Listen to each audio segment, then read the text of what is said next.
आज की वीडियो में हम कुछ बेसिक एसक्यूएल कमांड्स के बारे में पढ़ने वाले हैं। वैसे तो जो एसक्यूएल का कमांड है वो डिफरेंट डिफरेंट कैटेगरी में डिवाइडेड है, जैसे कि डीडीएल कमांड, डीएमएल कमांड। तो उसको हम उसी कैटेगरी के फॉर्म में पढ़ेंगे, लेकिन कुछ ऐसे भी कमांड हैं जो कि टेबल की बजाय डेटाबेस से रिलेटेड है। तो इस सेक्शन में हम कुछ बेसिक एसक्यूएल कमांड पढ़ने वाले होंगे जो कि डेटाबेस और टेबल से रिलेटेड होगा, मेन मेन कमांड होगा, और इससे एग्जाम में कई बार डायरेक्टली देखने को मिलता है। तो ये मोस्ट इंपॉर्टेंट कमांड्स है। उसके बाद हम डिफरेंट कैटेगरी के कमांड अलग अलग भी पढ़ेंगे। तो स्टार्ट करते हैं। पहला कमांड है क्रिएट डेटाबेसेस। जब भी हमें कोई डेटाबेस क्रिएट करना होगा तो उसके लिए जो कमांड है क्रिएट डेटाबेसेस कमांड हम यूज करते हैं।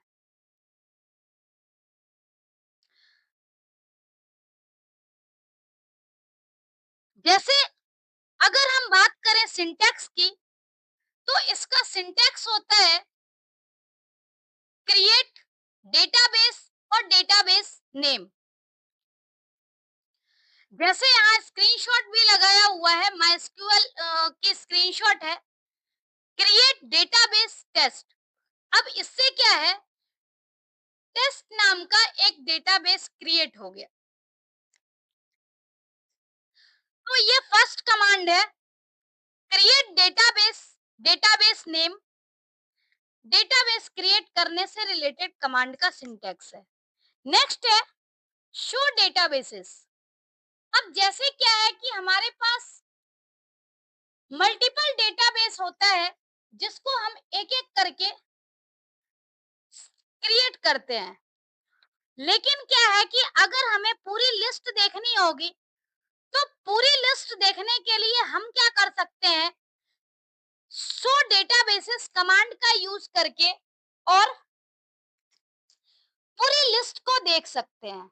जैसे यहाँ पर सिंटैक्स है शो डेटाबेसेस, तो हमने लिखा। अब यहाँ से क्या है, जितना भी हमारे पास डेटा है वो डेटा डेटाबेस आ रहा है। जैसे हमने टेस्ट नाम का डेटाबेस अभी अभी क्रिएट किया था, तो यहाँ पर शो हो रहा है। तो कहने का मतलब डेटाबेस अगर हमें क्रिएट करना होगा तो उसके लिए create database, database name syntax है। अगर डेटाबेस को शो करना होगा तो शो डेटाबेसेस कमांड का यूज करके हम लोग डेटाबेस को की लिस्ट को देख सकते हैं। नेक्स्ट है यूज डेटाबेस। जैसे हमारे पास मल्टीपल कमांड है, मल्टीपल डेटाबेस है, लेकिन मल्टीपल डेटाबेस को यूज करने के लिए हम डायरेक्टली कमांड नहीं लिख सकते, हमें स्पेसिफाई करना होगा कि किस डेटाबेस को हम यूज करने वाले हैं। तो मतलब क्या है, to select a database among available databases use database command is used. कहने का मतलब यहाँ पर क्या है कि इसमें अगर हम किसी भी डेटाबेस को सिलेक्ट करेंगे तो यहाँ इसका सिंटैक्स है यूज डेटाबेस, यानी डेटाबेस का नाम हमें लिखना होगा यूज डेटाबेस नेम। तो यूज टेस्ट हमने लिख दिया, इसका मतलब अब जब भी डेटाबेस यूज होगा तो टेस्ट नाम का डेटाबेस यूज होगा। तो इस तरह से हम लोग डेटाबेस कमांड का यूज कर सकते हैं। ऐसे ही अगर हमारे पास एक डेटाबेस के अंदर मल्टीपल टेबल है, तो मल्टीपल टेबल की लिस्ट देखने के लिए हम क्या करते हैं, शो टेबल्स कमांड का यूज करते हैं। शो टेबल्स कमांड का यूज करके हम लोग जो भी उस डेटाबेस में जितने भी टेबल अवेलेबल हैं उसकी लिस्ट हम देख सकते हैं। जैसे यहाँ पर एसक्यूएल सिंटैक्स यूज किया हुआ है शो टेबल्स, तो यहाँ पर हमने लिख दिया शो टेबल्स। स्क्रीनशॉट जो है इसमें शो टेबल्स है, और आप ध्यान से देखेंगे तो इस डेटाबेस में जितने भी टेबल हैं वो टेबल की लिस्ट हमें यहाँ पर दिख रही है। अब हम क्या कर सकते हैं कि जैसे हमें पता है कि एक डेटाबेस में सेम नेम से मल्टीपल टेबल नहीं हो सकता है, तो इसके लिए पहले हमने टेबल की लिस्ट देख ली। अब क्या होगा, जब भी हमने टेबल की लिस्ट देख ली तो हम ये आइडिया लगा सकते हैं कि हमें किस नाम से डेटाबेस के अंदर टेबल क्रिएट नहीं करना है। तो हम उसके अकॉर्डिंग नया टेबल का नाम दे करके और टेबल क्रिएट करेंगे। जैसे यहाँ पर है क्रिएट टेबल, यानी to create new table in the selected database. For example, if I want to create a table student with following attributes and data types, यानी कि जब भी हमें डेटा टेबल यूज करना होगा, टेबल क्रिएट करना होगा, तो उसके लिए सिंटैक्स है क्रिएट टेबल, टेबल नेम।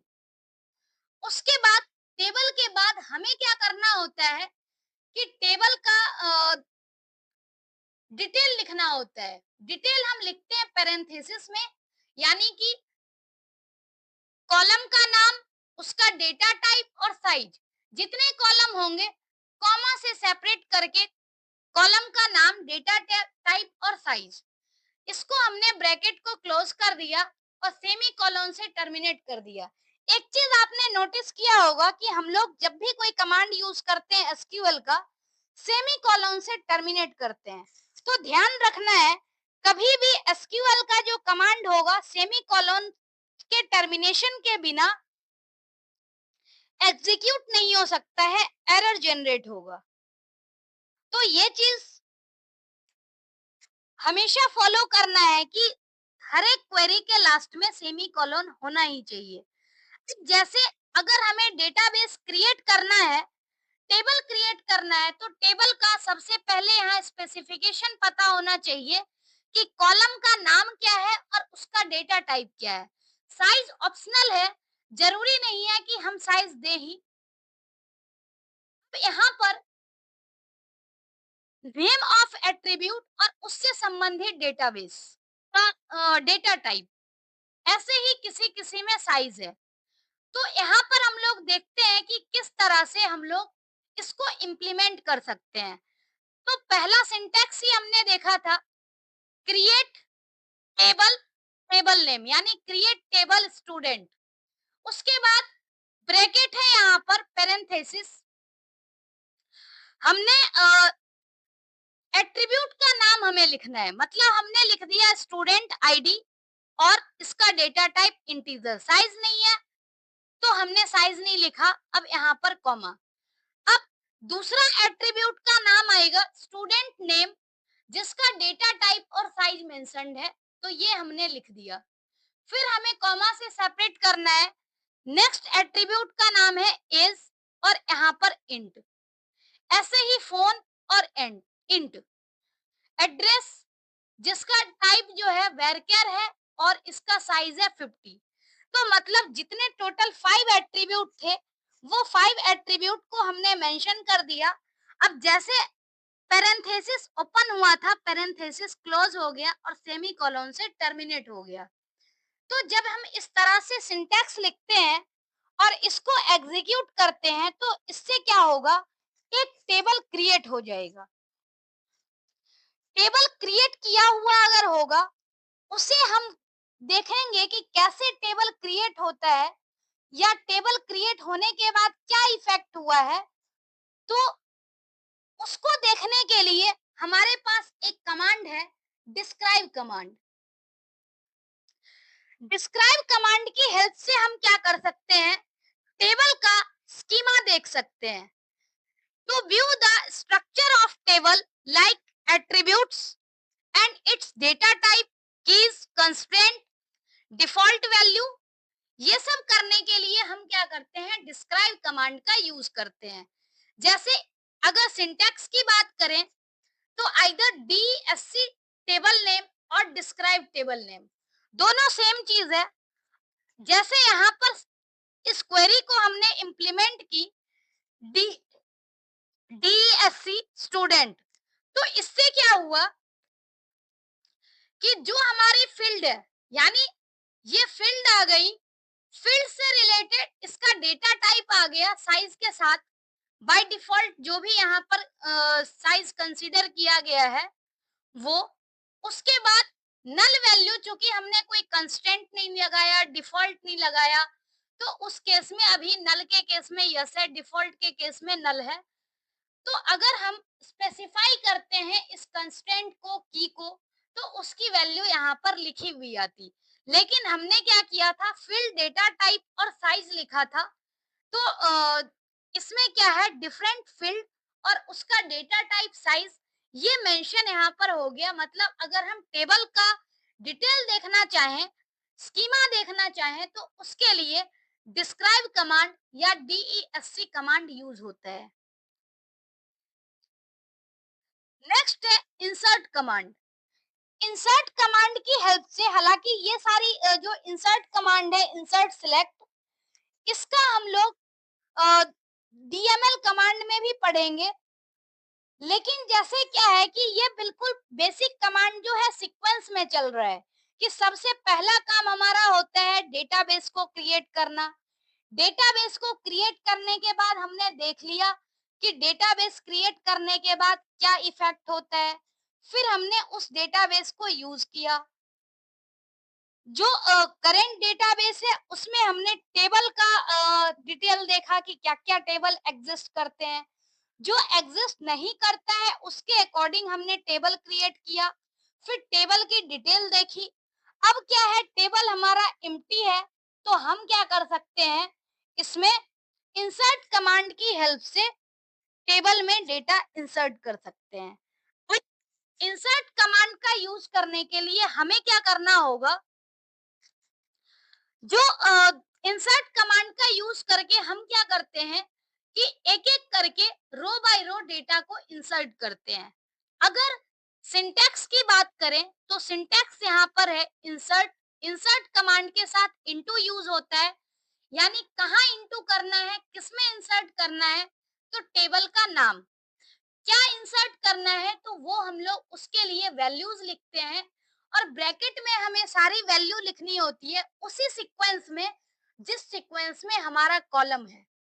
ध्यान रहे, न्यूमेरिक वैल्यू है तो हमें एज इट इज लिखनी है। अगर न्यूमेरिक वैल्यू नहीं होगी तो इस केस में हमें सिंगल या डबल कोटेशन मार्क यूज करना होता है, और उसके बाद पेरेंथेसिस क्लोज, और फाइनली जो यहाँ पर है लास्ट में वो सेमी कॉलन। जैसे हम एग्जांपल देखें, इंसर्ट इनटू स्टूडेंट्स वैल्यूज। अब इसमें हमने क्या किया है, वन को इंसर्ट किया है, तो वन चूंकि न्यूमेरिक टाइप का है, तो इससे क्या हो रहा है कि हम लोग डायरेक्टली इंसर्ट कर रहे हैं। दूसरे में क्या है, अमित, जो कि वैरकर टाइप का है, तो इसको हमने सिंगल कोटेशन मार्क में लिखा है। ऐसे ही नेक्स्ट वैल्यू जो है, नेक्स्ट वैल्यू हमने लिखी है, न्यूमेरिक वैल्यू है ये भी, मोबाइल नंबर भी न्यूमेरिक है, और लास्ट में हमने लिखा है यहाँ पर दिल्ली, जो कि वेरकर टाइप का है। तो इस तरह से हम लोग डिफरेंट डिफरेंट वैल्यू को यहाँ पर इंसर्ट कर रहे हैं।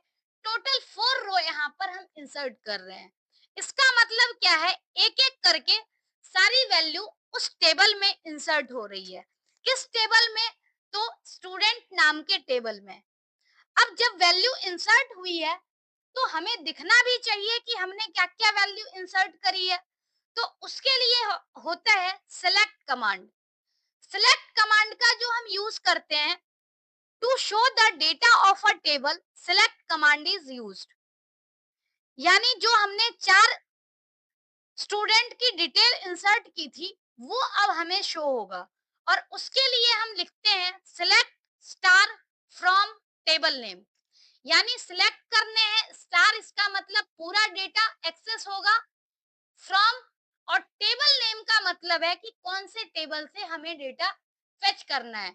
यानी select star from table name हमने लिखा है, तो सिलेक्ट स्टार फ्रॉम स्टूडेंट लिखने से स्टूडेंट टेबल में जितने कॉलम थे और जो जो डेटा हमने इंसर्ट किया है वो यहाँ आउटपुट में शो हो रहा है। टोटल 4 रो हमने इंसर्ट किया था। अब क्या है, नेक्स्ट जो कमांड होगा उसमें हम क्या कर सकते हैं कि जैसे डेटा हमने इंसर्ट किया, डेटा को सिलेक्ट कर रहे हैं, तो हम देख भी सकते हैं कि हमने क्या-क्या डेटा को यहाँ पर यूज़ किया है। बात आती है कि जब हमने यूज़ किया, हो सकता है कि हमारा काम हो गया है, तो इस केस में हम क्या कर सकते हैं, टेबल को परमानेंटली डिलीट भी कर सकते हैं। तो उसके लिए एक कमांड है, ड्रॉप कमांड। ड्रॉप कमांड क्या करता है, टेबल के इंटायर डेटा को डिलीट कर देता है, इंक्लूडिंग स्ट्रक्चर। मतलब हम अगर लिखते हैं, सिंटैक्स है इसका ड्रॉप टेबल टेबल नेम, तो इससे क्या होगा कि जब भी हम ड्रॉप करेंगे तो एक भी डेटा हमें शो नहीं होगा, इंक्लूडिंग स्ट्रक्चर डिलीट हो जाएगा। जैसे अगर हम बात करें ड्रॉप टेबल स्टूडेंट की, तो इस टाइम पे अगर हम टेबल को शो कर रहे हैं, तो टेबल शो करने से क्या हो रहा है, हमें स्टूडेंट टेबल दिख रहा है। अगर हम इस जगह पर लिख दें ड्रॉप टेबल, और जैसे यहाँ पर लिखा हुआ है एबीसी, तो इससे क्या होगा, दोबारा जब हम टेबल को देखना चाहेंगे तो एबीसी नाम का टेबल अब यहाँ पे नहीं दिखेगा। तो इस तरह से क्या होता है, जब भी हम ड्रॉप कमांड का यूज करते हैं तो टेबल का स्ट्रक्चर और डेटा दोनों ही डिलीट हो जाता है, परमानेंटली डिलीट हो जाता है। नेक्स्ट है कि हमने टेबल को तो डिलीट कर दिया, कई बार ऐसा भी होता है कि हमें डेटाबेस को परमानेंटली डिलीट करना हो। तो डेटाबेस परमानेंटली डिलीट करने के लिए जो कमांड होता है, सेम टेबल की तरह ही कमांड होता है। जैसे हमने drop table table name use किया है, ऐसे ही ड्रॉप डेटाबेस और database name. Drop database command का यूज हम क्यों करते हैं, तो to delete a database along with all the tables present in database, drop command is used। मतलब अगर हमें इस डेटाबेस को परमानेंटली डिलीट करना होगा, तो इस केस में हम क्या करेंगे, ड्रॉप डेटाबेस कमांड का यूज करेंगे। और ड्रॉप डेटाबेस कमांड का यूज करने से क्या है, जैसे यूज होम हमने कर दिया, अब क्या है कि इससे हम क्या कर रहे हैं, होम के सारे टेबल को शो कर रहे हैं। तो इसमें जो भी टेबल था वो शो हो गया। अब अगर हम चाहते हैं कि डेटाबेस को परमानेंटली ड्रॉप कर दें, ड्रॉप डेटाबेस और होम, तो अब हम अगर शो डेटाबेस लिखें, तो इससे क्या है, हमें होम नाम का डेटाबेस शो नहीं होगा। तो ये कुछ बेसिक कमांड थे एसक्यूएल के, जो कि हमें जानना जरूरी था। और ये कमांड ज्यादातर जो थे वो डेटाबेस से रिलेटेड थे, कुछ कमांड इसमें से टेबल से रिलेटेड भी था। लेकिन जो मेन एक्सरसाइज हमने किया है, वो एक तरह से डेटाबेस की कमांड को सीखने के लिए ये वीडियो हमने देखा है। अब अगली वीडियो जो होगी, अगली वीडियो में हम बात करेंगे एसक्यूएल कंस्ट्रेंट्स के बारे में। जैसे एसक्यूएल के क्लॉजेस हमने पढ़े, वैसे ही एसक्यूएल कंस्ट्रेंट्स पढ़ेंगे, ताकि क्लॉजेस और कंस्ट्रेंट्स का बहुत ज्यादा यूज होता है एसक्यूएल कमांड में। तो इसके बाद जब हम एसक्यूएल कमांड पढ़ेंगे तो ज्यादा अच्छे से क्लियर हो पाएगा। आज के लिए इतना ही। ये कुछ बेसिक कमांड हमने पढ़ा, बाकी डिफरेंट डिफरेंट कैटेगरी के फॉर्म में पढ़ेंगे। तो इस वीडियो को यहीं स्टॉप करते हैं। Thank you so much.